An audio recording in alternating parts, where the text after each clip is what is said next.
Today we have Mr. Norman C. Cross, Tulsa, Oklahoma, interviewing for Living Legend Library. Your interview today, February 24th, 1972, is James Katigan.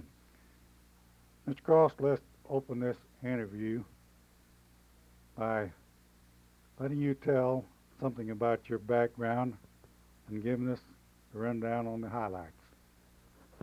Well, I'm Norman C. Cross, 6202 East 61st, Skyline Terrace, room 39, Tulsa, Oklahoma.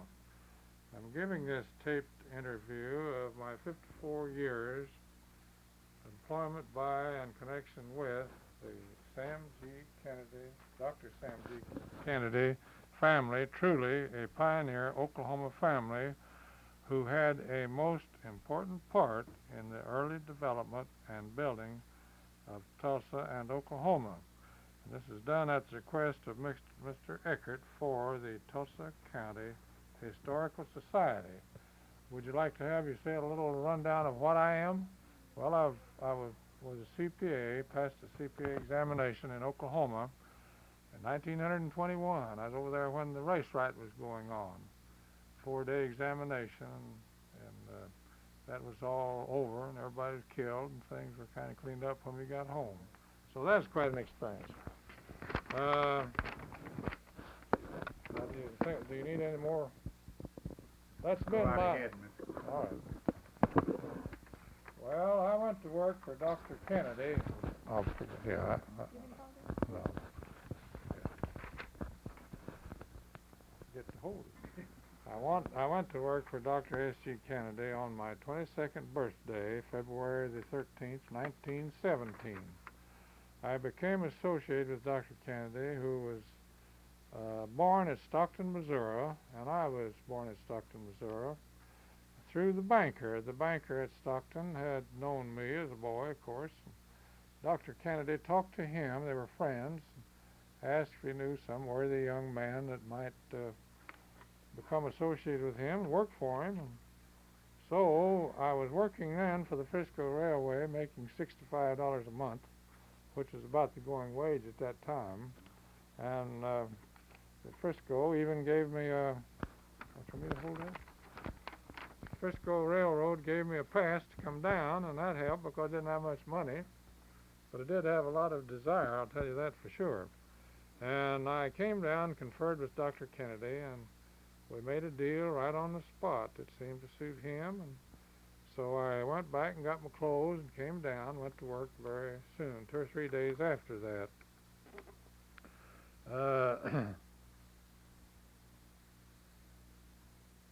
Just a second here, I'll get these notes. Am I taking too long intervals here?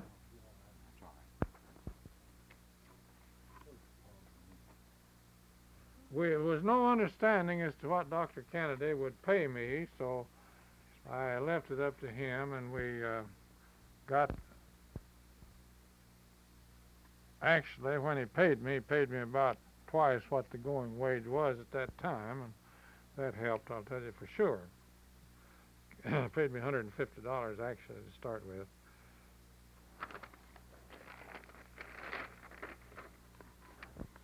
Dr. Kennedy graduated from medical school in the early 1890s and practiced medicine in and around Tulsa after being licensed as an Oklahoma physician. He was, his brother Jim Kennedy was also a doctor, and he was licensed at about the same time. They both practiced medicine in and around Tulsa. Dr. Kennedy practiced medicine until 1912 when he retired to take care of his personal business, which was real estate and the oil business, which he became quite eminently successful. He got kind of tired, he said, of taking eggs and chickens and apples and stuff for his fees, so he decided to try that a while. So he did. Now, he did not practice he didn't broker real estate as a broker. He only bought and developed and built on his own real estate, which he had quite a lot. Where was that mostly located? Yes, I was going to give you that. Yes, it was mostly located. The real estate was mostly located in Tulsa. He developed housing and rental properties and rental houses, and he also brought and developed land rental properties. He had when he died about 20,000 acres of Osage lands.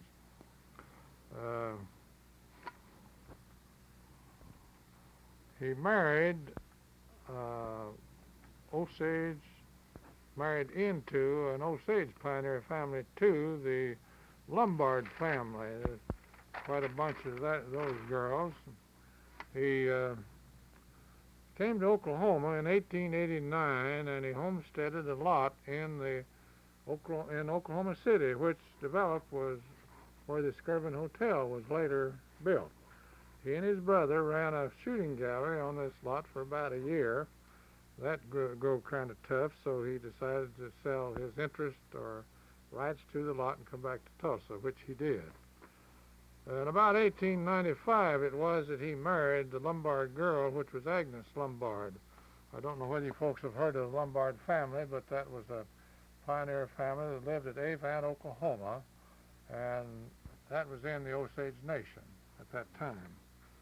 He'd go up there and drive his old horse and buggy and spark her, and then they finally got married. I think they married about 1895. To this couple were born 7 children, which are the Kennedy children. James A. Kennedy, F. Lee Kennedy, Thelma Kennedy, Ann Kennedy, Sam G. Kennedy Jr., Joe E. Kennedy, and Minnie Kennedy. That's the 7 children. Now, the wife, Agnes Kennedy, was a Osage Indian and a allotted member of the Osage tribe, and she was 16th blood. The children naturally then followed. They were 32nd Indian blood.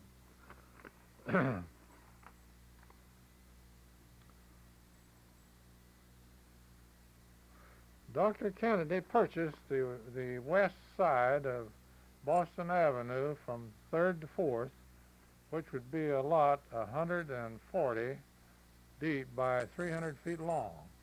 And he bought that from the government, U.S. government at Muskogee, $350 he paid for it.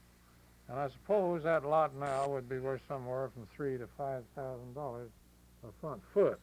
But that's all he paid for at that time. Now, he later sold the north end of that lot to the R.T. Daniel interest, you know, the Daniel building, and they owned it after that and built buildings on it, as you remember, no doubt.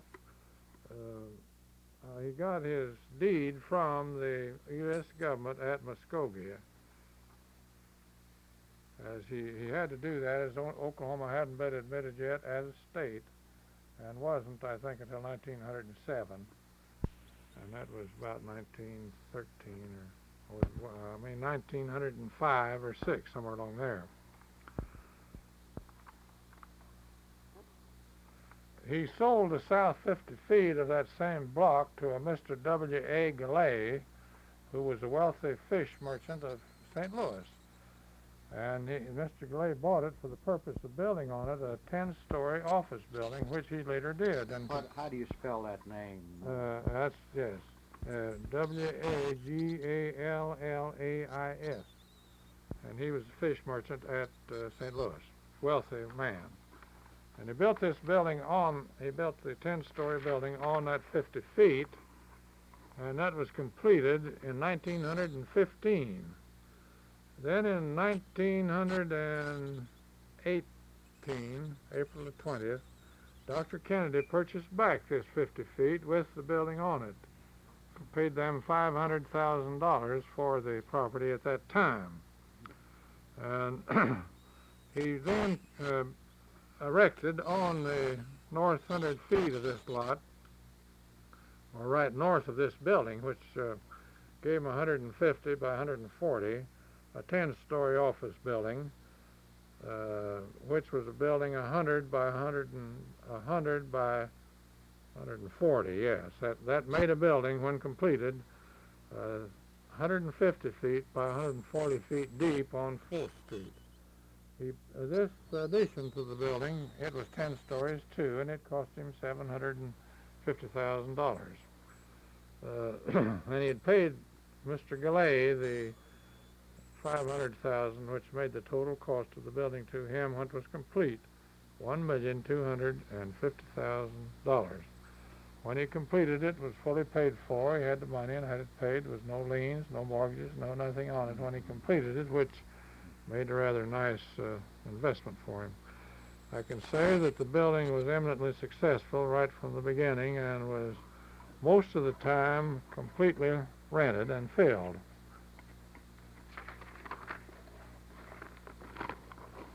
You might be interested in knowing, or people might, the approximate cost of reproducing this building at this time. It would be about 3 times what it cost then, or around $30 a front foot, and it was 121,000 square feet of rentable area, and had 423 office rooms and a number of business locations on the ground floor of the building.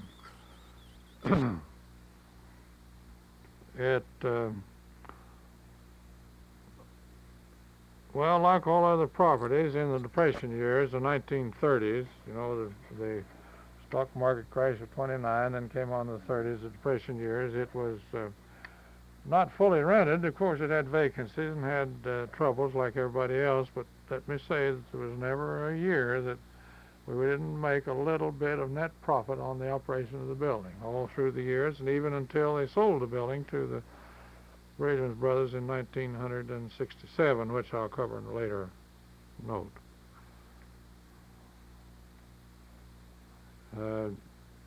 I think you'd be interested to know that James A. Kennedy was quite an outstanding Oklahoma amateur golfer, and he was Oklahoma State amateur champion in the years 1921, 22, 23, and 24, 4 straight years.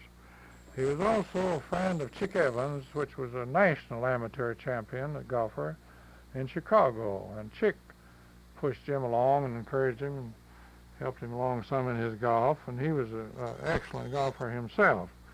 As I think it's kind of interesting to me, at least, that Jim went to school at Stanford University, and while he was out there, he played golf with Bobby, what's his name in Atlanta? Bobby Jones in Atlanta, yes, I'm sorry. That's right, he was a good one. And he also played 2 or 3 times with Howard Hughes. You ever heard of him? Yes, sir. Now, Dr. Kennedy, at the age of 76, he wasn't particularly an old man, but he died on September 27th, 1941. And he left his heirs quite a large estate of approximately $4 million. He made most of it from oil. So he was very successful in real estate business. Where were his oil interests? Well, his oil interests, he had none when he died. He'd sold out, but his large oil production and what he sold out was in Range 8 in Osage County. It was a big lease up there, and he sold it. Well, he and Springer was partners. You remember W. Springer? They were partners, and they sold their interest in it for. Let's see, they got a $3,150,000 each. That'd be $6,300,000 for their half interest. In 1948, the Kennedy family, as after Doctor's death, constructed the Osage Hill Shopping Center, which is located at 800 North Osage Drive, right up by the Tulsa Country Club. You may have seen it. And let me say that it was the first fully shopping center in Tulsa.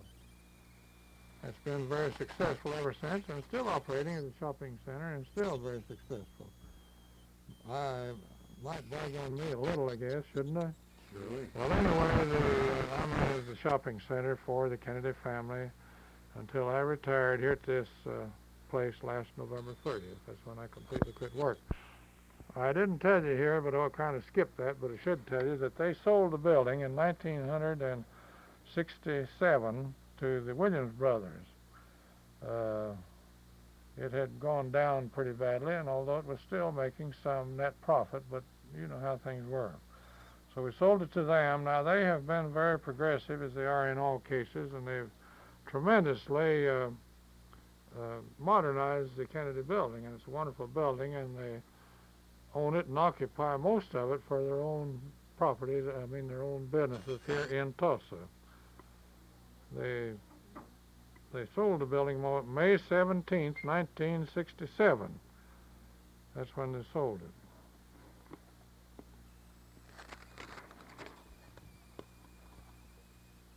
I'd like to mention the girl that was with the Kennedys since 1928, all through the operation of the Kennedy building and my management of the building. And I managed the building from 1941 to 1967 when they sold it to the Williams brothers.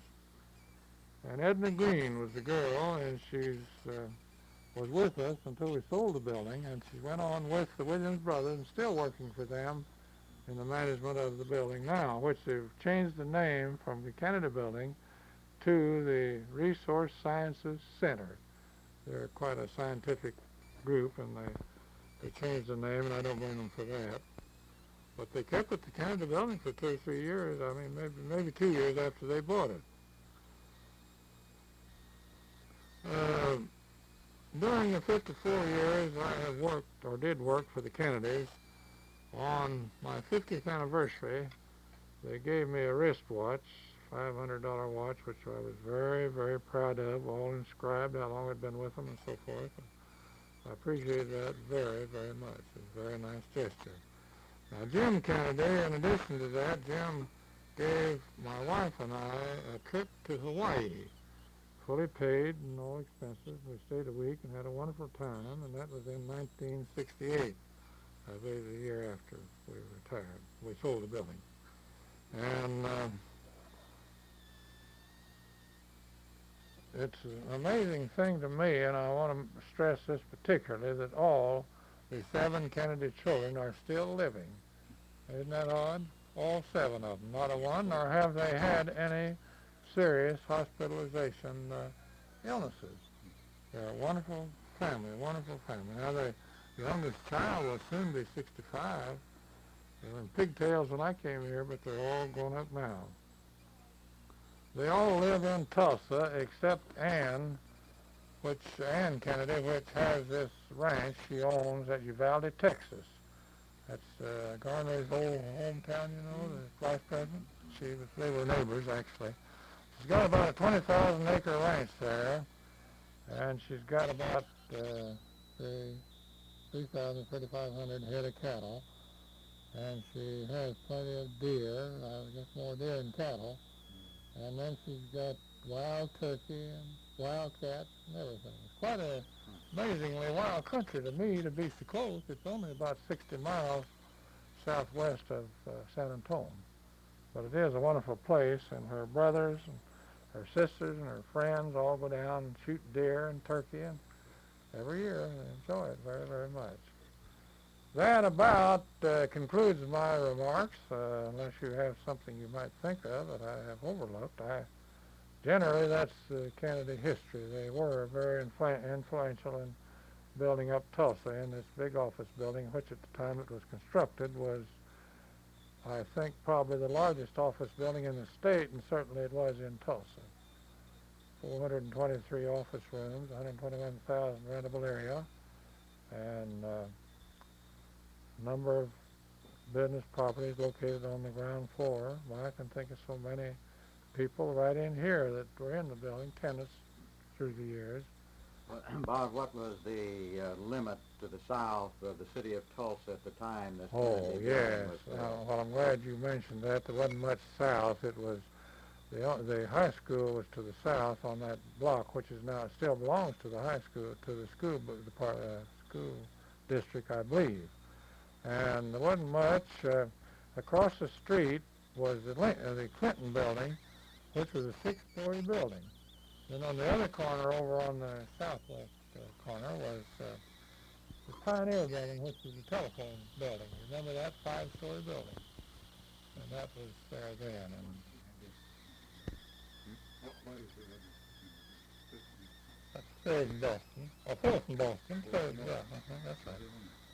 because it said that. Good. Well, were there any other, at that time I'm sure there must have been other historic buildings, some of the original buildings that of early day Tulsa nearby, were there not? Well, besides those you've mentioned? the YMCA was across the street, and that was virtually all that was right next to us. That was across the alley. That was later torn down and built. I recall that the Central National Building was down there at that time. It was, what is it, 5 or 6 stories? I believe it was maybe made taller, but it was, I believe, 5 or 6 stories at that time. And that was about it at that time. It was, the population, I don't think I mentioned that, at that time was about 30,000 people when I came here. And that was the year 1917. 1917. That's right. Can you tell us a little bit about the activity of Tulsa during the First World War and what effect it had on Tulsa? Well, I was in the war at that time and came back when the building was just about, they just about completed the addition to the Kennedy building in 1919. And there wasn't a great deal of growth during the war, naturally, but it did grow rapidly after that, right rapidly. I couldn't, well, I'd have to check back to see what was done and what buildings were constructed, but now there's one thing a doctor did do. He air-conditioned the Kennedy building, and that was done in 1935. It cost, I think, $165,000, and that was most helpful in keeping the building rented because, you know, it got hot in the summer in Oklahoma. So that, now the National Bank building was then built, which was just on the corner. It wasn't big like it is now, but it was air-conditioned about the same time. They got through just about the same time we did, 1935. That's when the air conditioning was completed. Did you participate in any of the celebrations of the returning of the veterans in World War I in Tulsa? Not a great deal. I was never any outstanding soldier. I just was in the replacement troops at Waco. Never went over across, but I was in, and I had to stay about 3 or 4 months after that. I was a flight sergeant, and they kept me down there to clean everything up. No, I did not engage actively in any of the war activities. I've always been a member of the American Legion.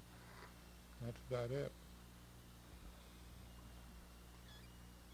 Well, I think then that just about covers the story of the Kennedy family, and you have certainly done a very comprehensive and a complete and beautiful job of it, and it gives us an excellent idea of what valuable contributions the Kennedy family have made to Tulsa, and how proud Tulsa should be of this great family. Yes, sir. It should be, because they have been a great family and still are. Yes. As a matter of fact, and all live here still, but the one girl which lives at Uvalde and runs this big ranch. And see, one other thing I was going to mention, well, I don't guess it didn't amount to anything. Well, that's about it, gentlemen, and I don't know of anything else we could add particularly. Do you have any questions? Well, thank you very, very much, Mr. Glad to do it. It's been a pleasure. Happy to do it. Thank you. When you get a copy, if you let me know, I'll be glad to pay you $3. Why? Thank you. I wonder when would we have a chance to hear this? I know. You can hear it right now. I know. Well, no. I know my son would like to hear it, and he isn't here, of course.